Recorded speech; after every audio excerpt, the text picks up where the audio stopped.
Hey guys, today I'm going to be doing a full face of bottom shelf drugstore makeup. So the bottom shelf are all of the unpopular products, all the things that are kind of passé that nobody really talks about anymore. Most of the time the brands want to put the most popular, like viral products at eye level, so you don't have to crouch down to get them. So all the stuff at the bottom is just things that we haven't heard about in a really long time. And I actually got this idea from Emily Noel. She's done this video a couple of times over the years, and I always thought it was super fun. So I headed off to the drugstore after I dropped my son off at school this morning. And by the way, the foliage is peak here in Connecticut. It is absolutely gorgeous. So I love driving around this time of year. It's amazing.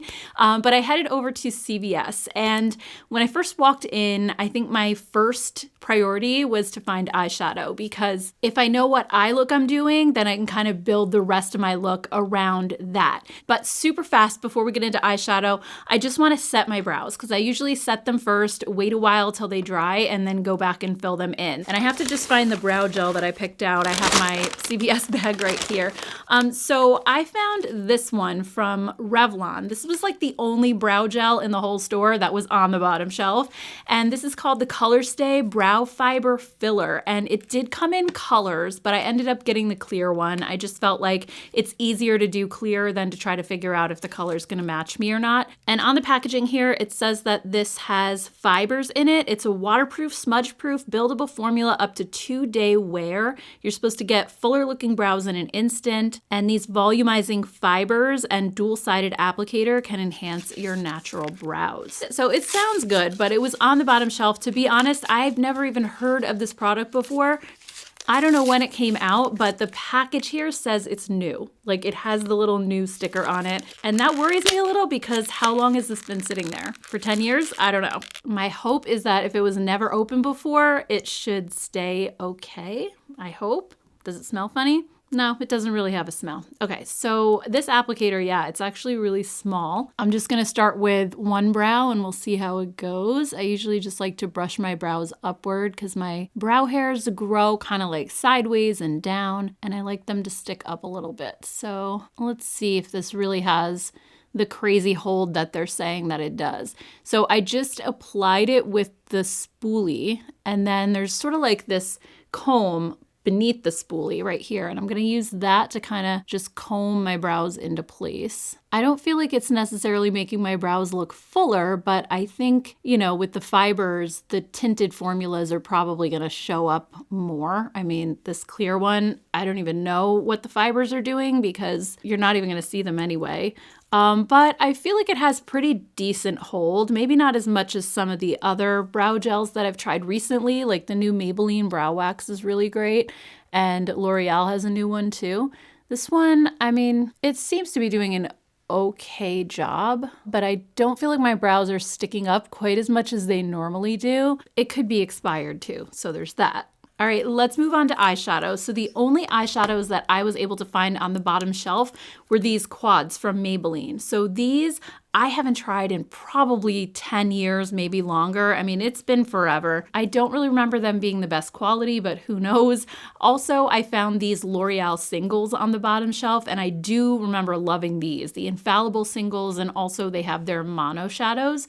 So what I ended up doing is I got two of the Maybelline quads. I got one that's cool toned and then one that's warm toned.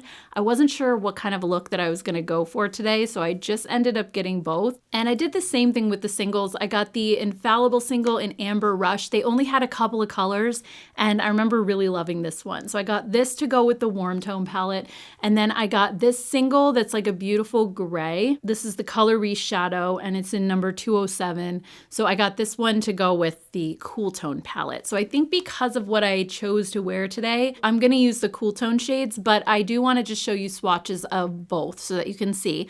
So here you're looking at the warm toned options. ones. This is the Maybelline Quad in the shade Autumn Coppers and the Infallible eyeshadow in Amber Rush. These are definitely really beautiful warm tone shades, and those Infallible shadows in particular are just fantastic. And then for the cool tone options, I ended up getting the Maybelline Quad in the shade 400 Designer Chocolate, and then the Color Riche single in 207 Pan à Chocolat. I'm not sure if I'm saying that right. I don't know French at all, but anyway, these look beautiful, and these are the ones that I'm going to be wearing in the video today. I'm going to use the Maybelline Quad just to do my crease and all of that, and then I'm going to put the L'Oreal shadow on my lid. So I think I'm going to start out with this beige shade that's just right in the top corner here, this little tiny one, and I'm just going to put this all over my lid just as a base. I don't expect it to really show up that well. It's kind of the same color as my skin tone.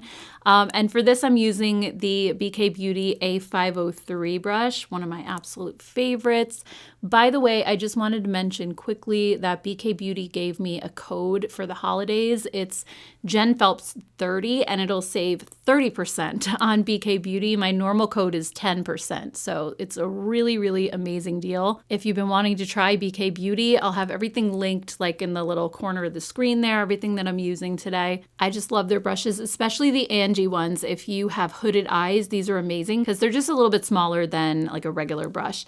Next, I'm going to use the chocolatey brown shade at the bottom here. I didn't feel like that one that I used showed up at all. So I'm just gonna start working this kind of into the outer corner and also up into my crease. This is the Angie A502 brush, which is even a little bit smaller, so I like to use this for more detailed crease work. This shadow is actually pretty soft. I mean, it's blending out really, really easily, and I'm surprised by the pigmentation. I always kind of had it in my head that these older Maybelline Quads weren't super pigmented, but I mean, this is showing up nicely. All right, so now that I have that in place, I'm just gonna take the A503 brush, which is the bigger version of the one I was just using, and I'm just gonna use this to blend it out a little bit more.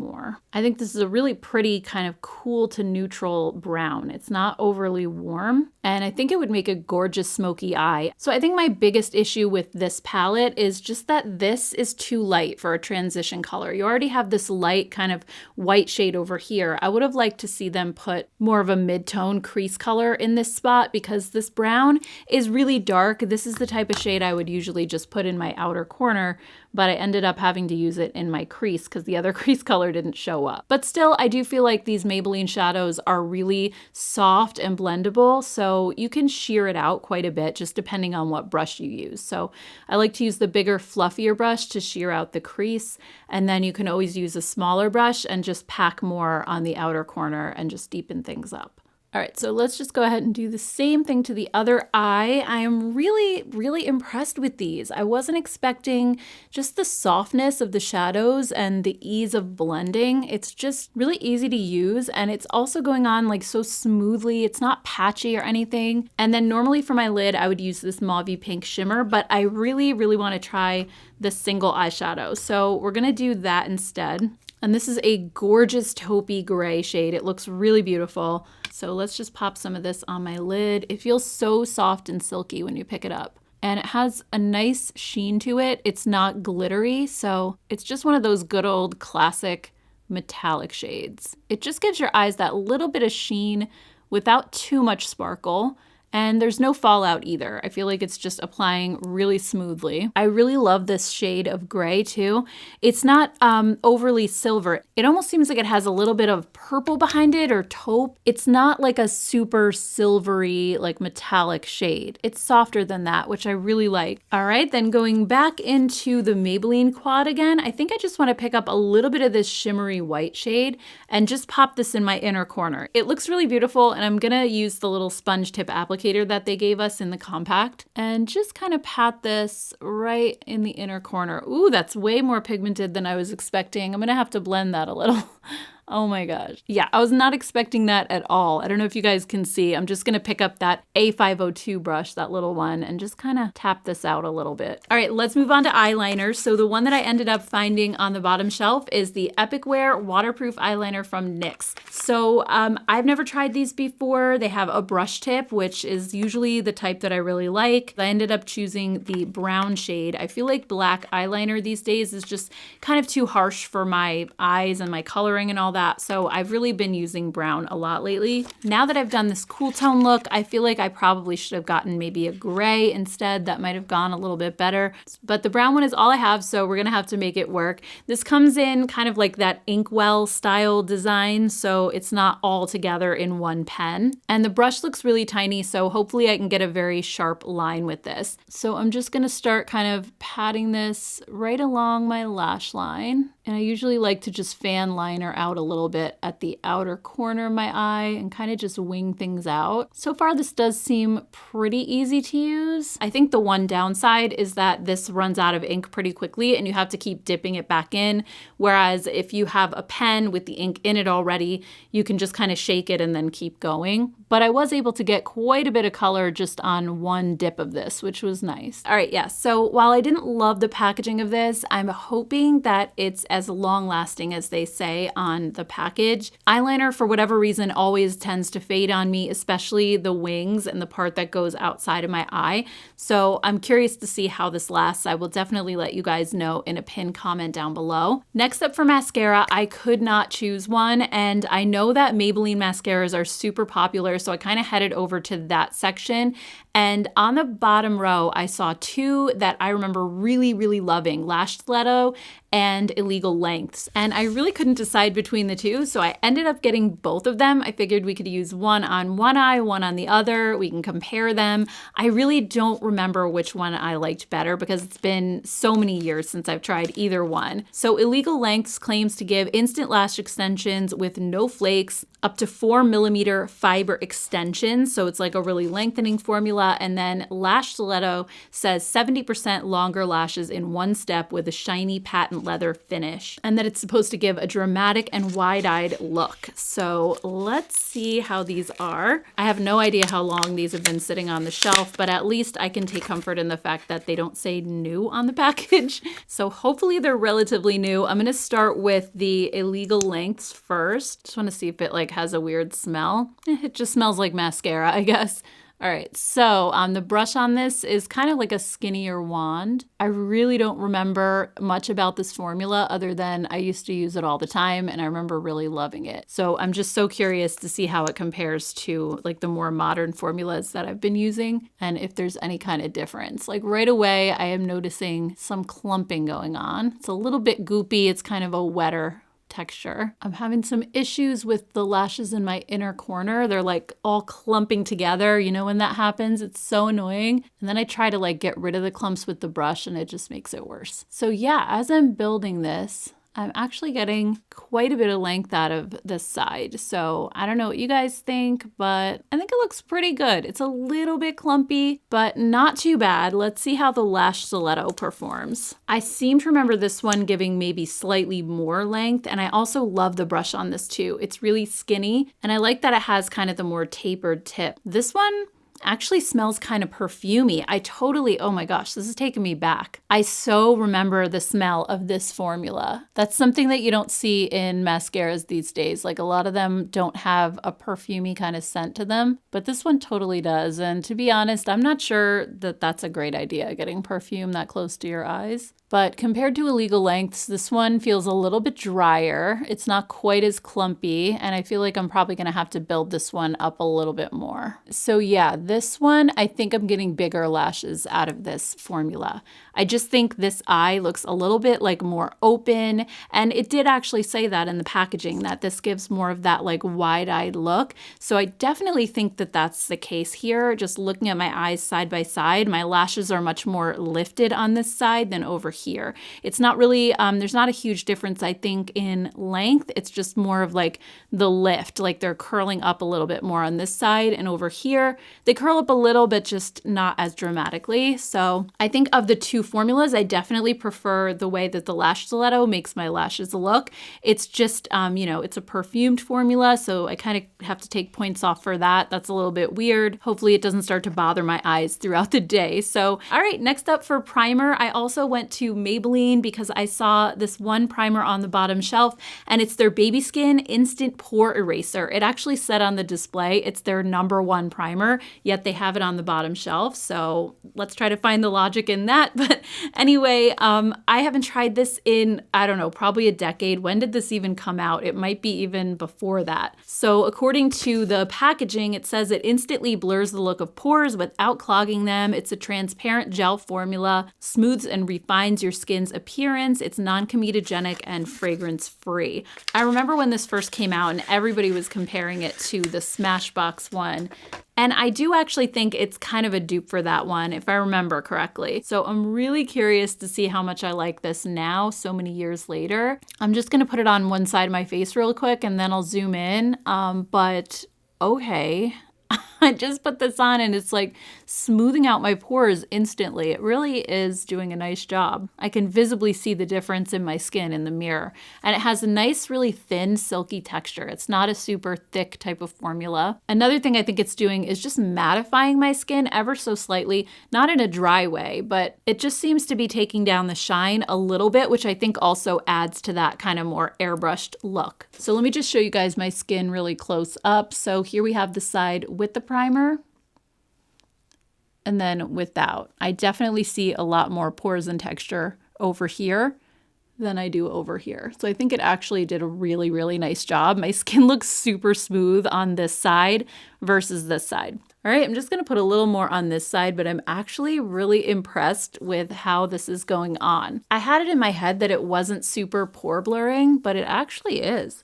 All right, next up for foundation, I found one on the bottom shelf that I haven't used in a really long time, and that's the Wet n Wild Photo Focus Dewy Foundation. This is one I really remember liking a lot when I first tried it, but I haven't gone back to it since. And also I saw the Wet n Wild Photo Focus Concealer right next to it on the bottom shelf, so I ended up getting that as well. I figured these are two products that I just have not used in such a long time.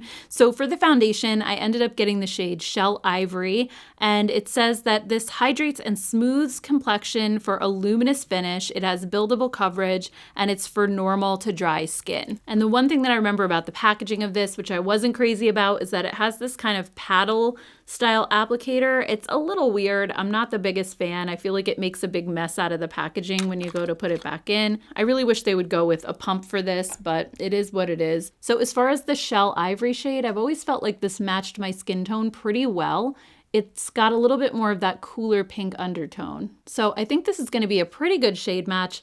This does have a little bit of a funky smell. It's not my favorite, to be honest, but I don't really remember it lingering too long. And I'm pretty sure the original Photo Focus, like the non-dewy one, smells like paint thinner. So I think this one is a little bit better, but I don't know. This one's just like a little bit perfumey. It's not super strong, so not really a big deal for me, but just wanted to mention that for anybody who might be sensitive. So far, I think this is giving an incredibly natural result. It looks just like my skin. The texture is really reminiscent of a lot of the skin tints that we're seeing these days, except it's a little bit more coverage. So it's really the best of both worlds. I also feel like it's sitting on my skin really nicely too. One thing I'm really loving about it is just how thin the texture is. It just sinks right into your skin. It doesn't feel like it's a thick, heavy layer sitting on top. It's just kind of disappearing. So just to show you, this is the side that I put the foundation on already, and then here's without. So I think like it has pretty good coverage on this side. I would say it's probably close to medium with the sponge, maybe not full medium, but you can also build this up really easily if you needed to. Plus, I'm going to be using concealer anyway on any areas that I feel like they need a little bit more coverage. So I think this is honestly perfect for what I use on a regular basis. I don't usually go for full coverage, and I'm really impressed with how natural this looks, especially for how cheap this foundation is. Also, I think that this Shell Ivory shade is perfect. I feel like my face actually matches my neck really well. I got a comment recently and somebody was like, you do not know how to match your foundation because everything you try on looks too yellow on you and too dark. And it's like, that's not me. It's literally foundations. Like, it's so hard to find one that is cool toned. So I try my best. I try to get as close as I can, but even formulas that say they have a cool undertone still end up looking yellow on me. So I love that Wet n Wild in particular. I think they're really good about cool undertones. CoverGirl is another brand that I think has really great cooler undertones.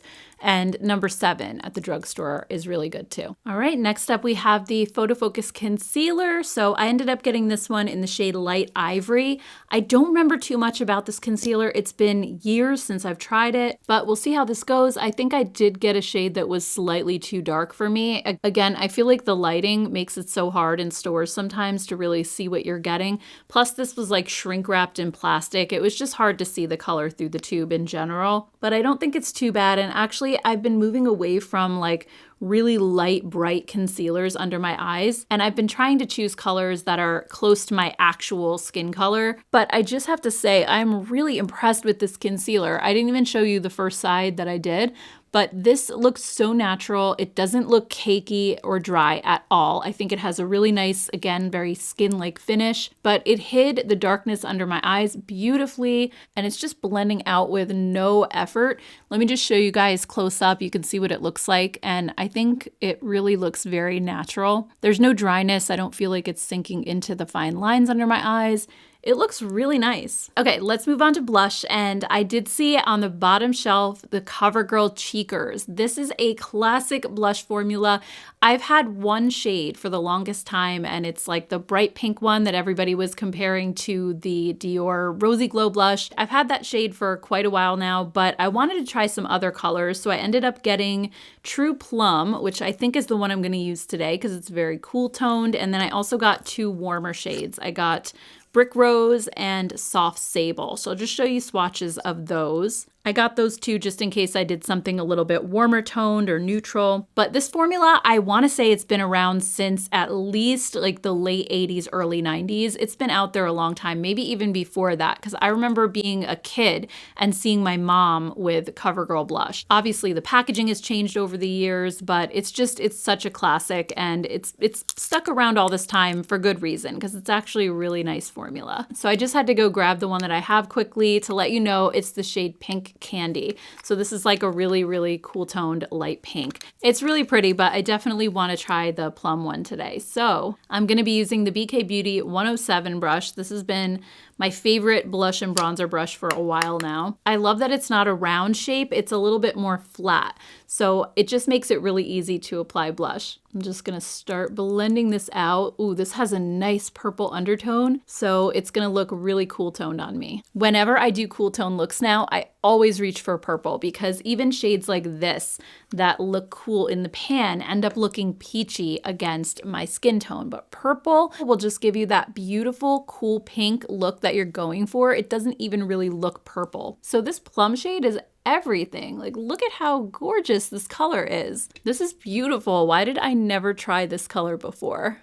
I'm just stunned at how pretty this is. Wow, I love this so much, and this blush just blends out so beautifully. It was like $5, I think. Super, super affordable. And the colors it comes in are just stunning as well. So, all right, I love that. All right, next for lips, I ended up getting a lipstick that so many of you guys have been asking me to try because it's super underrated, and it was on the bottom shelf. Oh, but actually before that, I forgot, I didn't even do my brows yet. I didn't fill them in.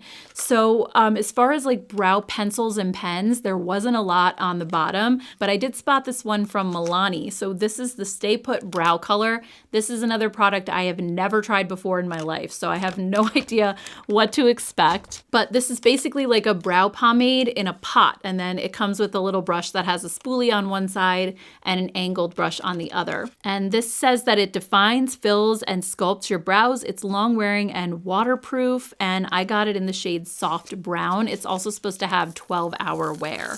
All right, so I'm just kind of reading the instructions on the back here. It just says to dip the angled brush into the pot, just kind of pat it into your brows to fill them in, and then use the spoolie to blend. All right, not too complicated. So this shade, looking at it in the pot, it looks like it's gonna be a little bit too warm for me, but hopefully we can make it work. So I'm just gonna start kind of stamping this into my brows. Yeah, it's a little bit light and it's a little bit warm. So I don't know if this is really the easiest method. I'm so used to just using a brow pen to just fill them in really quickly. This seems a little bit more time consuming, but it's not terrible, I guess. I think the worst part about this is the color. Like, the color is just not right, but I don't see myself going back and using this very often at all. Let me just kind of brush through this. I feel like it does give a softer result than using the brow pen. You can't really see the strokes, but it just kind of fills them in, almost like you use a powder. But I'm guessing that this pomade probably has better grip to your skin than powder, like it might last a little bit longer, hence the 12-hour hold claims. This brow over here, lefty,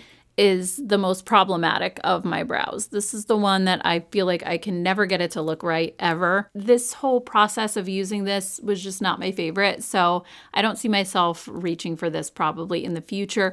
Part of it too is I think I just have it down like the way that I like to do my brows now, and I really like using the pen. I feel like it's just so quick and easy. So moving on to lipstick anyway, the lipstick that I was talking about before that I've gotten so many requests for are these Almay lip vibes. So I remember trying these when they first came out and I saw them on the bottom shelf. I figured I had to try these and I ended up getting 3 colors because I have no idea what shade to pick. But I do remember these being a really nice formula and kind of being surprised by that because Almay isn't usually one of my go-to drugstore brands. So let me just quickly show you swatches of the 3 shades that I got. I ended up getting Eat Cake, which is a really cool tone pink. I'm probably gonna wear that one today. Then Get Crazy and Be Strong. And they do feel like they're gonna be really super creamy. And like I said, I think I wanna wear Eat Cake today because this is that really cool tone pink. I think it'll match well with like what I'm wearing, you know, my other makeup. So let's see what this looks like, but I'll try the other shades on too, and we'll just try to see which one looks the best. So here's Eat Cake. By the way, these have no fragrance, so that's good. Actually, this is like a really 80s like bubblegum pink color. Probably not one that I would wear on like a regular basis, but it's not bad. I feel like it kind of at least goes with the look. So here's the shade Eat Cake. I have to say it does feel really nice. It's very creamy, very hydrating. I had totally forgotten how much I really like this lipstick formula. All right, next let's try Be Strong. I feel like this one's gonna be too warm for what I'm wearing, but let's see. One thing that I really love about this formula is how thin it is. It hardly feels like anything on your lips. Yeah, so I feel like this isn't the right color for all of these more softer kind of pastel-y cool tones that I have going on here, but it is a really pretty shade. I think this would look amazing with the right look. So this one again is Be Strong. All right, and then the last shade is Be Crazy. This one actually looks like the darkest shade. So again, I don't see this really working with this look necessarily. I was trying to keep all the colors really pale to go with this pastel vibe of my sweater, but this is definitely a beautiful shade anyway. So again, this is Get Crazy. All right, so what I actually ended up doing is mixing together Eat Cake and Be Strong, and I kind of made almost like a purpley pink shade out of the two, so I feel like it'll go with the purple blush just a little bit better. So anyway, guys, here is the final look with all of the bottom shelf beauty, and to be honest with you, I'm really impressed with most of the things that I tried today. I think it goes to show you that you can still get a really beautiful makeup look, and you don't have to have all of like the newest, latest products. Even things that have been around for a long time are still worth buying and still worth using.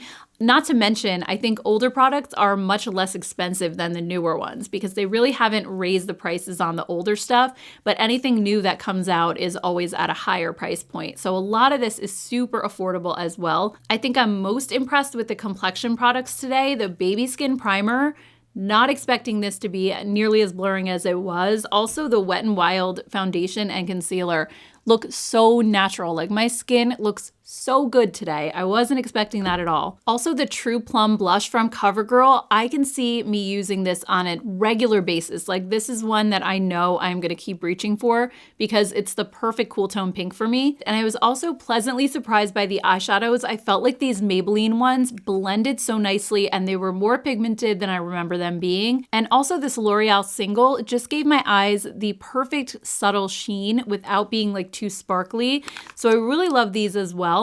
The mascaras were okay. I do feel like they gave me quite a bit of length and volume on both sides. I do think I like my lashes a little bit better on the lash stiletto side versus illegal length, but I feel like they both performed pretty well. The biggest disappointments for me were the brow products. I just felt like this Revlon brow gel didn't really hold my brows nearly as well as other brow gels that I've tried more recently, and I wasn't a fan of just using the pomade with the brush as far as filling in my brows. So I would say out of everything that I tried today, these are probably the biggest disappointments, but I'd love to hear your thoughts on all these products down in the comments. Let me know if any of these are your favorites, if you've been using them for years, and also just what other older drugstore products are your favorites, what's worth buying. Let us all know down in the comment section. And if you'd like to see some more drugstore makeup content from me, I'll put 2 videos right here that you could check out next. Thank you all so much for taking time out of your day to watch this video. I truly appreciate it, and I hope you have a great rest of your day, and I'll see you in my next one. Take care, guys. Bye.